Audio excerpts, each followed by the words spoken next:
राजधानी पम्पदेखि यस्तो हिँड्ने गाइड यस्तो छ बाटो यो यस्तो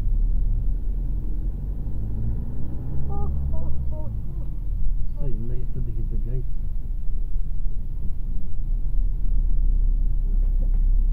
के नगर्दा देखाएको बाइक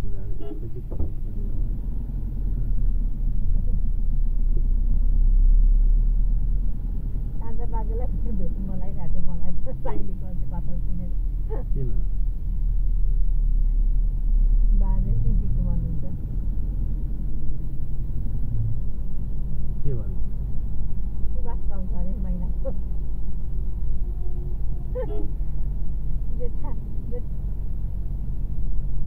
जेठा माइलाको सुबास पाउँछ हाम्रो त सुबास खाले भन्नुभयो जेठा माइलाको सन्तानको यो त पहिलेदेखि भन्छ कि बाजेले कि पहिलेदेखि के भन्छन् भने हामी हाम्रो बाबुले गल्ती गरेर हामी जन्मे मिनाबत्तामा जन्मेको भनेर भन्छ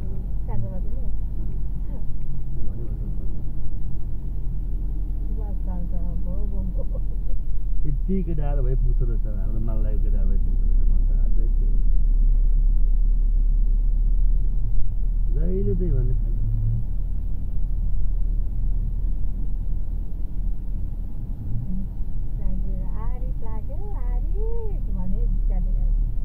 लाग्छ होला न कसैले बसेर ताली ल्याएर हाँसै खाएर जानु पर्यो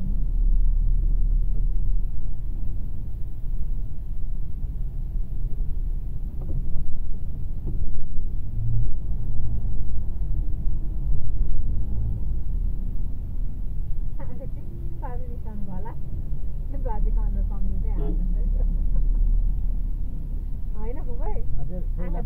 गर्दा रिसाउँदै बस्नुभयो होला पहिला त बुझिथेन अब त झन् उचाइमा खटाको आँखा टिङ गर्दै सोच्नुहुन्छ नि त एकछिन पहिला के बोल्नुपर्ने के नबोल्नुपर्ने बुझिँदैन अब त के अर्को जन्म भइसकेको मान्छेले के बुझ्छ को बुद्धि छैन बुद्धि तपाईँको छ नि ठिक भन्छ उसले सबै कुरा तपाईँको भन्दा त धेरै छ है बाजेको नङपली सिलाइदिने त चिनिराख्नु भएको अझै मेरो बहिनी उपाहरू त्यहाँ नङपली सिलाइदिएको पनि सम्झिराख्नु हुँदो रहेछ अनि भन्नुहुँदैछ अरे जेठीको बहिनी नङपली सिलाउँछ भनेर उभैलाई त्यहाँ बस्दैन त देखेकै छैन त्यहाँ बसेर नङपली लाउँथ्यो म हेरिराख्थेँ भन्थेँ कति छ भन्ने बाबु हो कसलाई ट्रेनिङ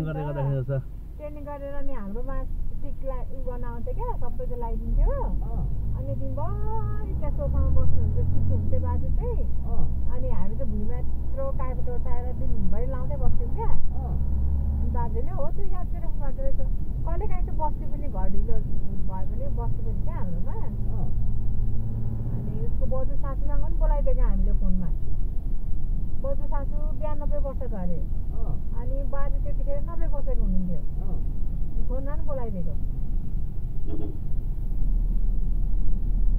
दुईजना खुसी भएर बोल्नु भयो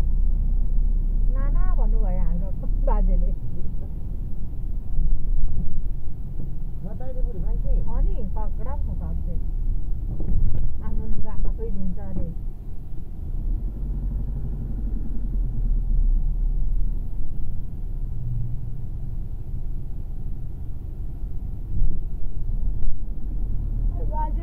घरिघरि काम सुन्नुहुन्न नभए त सुन्नु नै हुन्छ घरिघरि के सुन्नुहुन्न सुन्दैन काम त सुन्दैन सुन्दैन है काम त सुन्दैन नै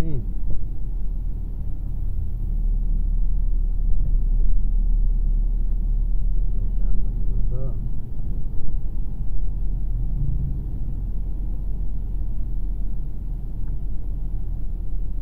घरिघरि चाहिँ कति कुरा बिर्सिनुहुन्छ जस्तो लाग्छ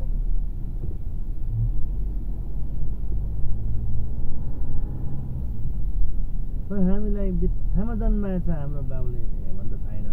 बाजेलाई कि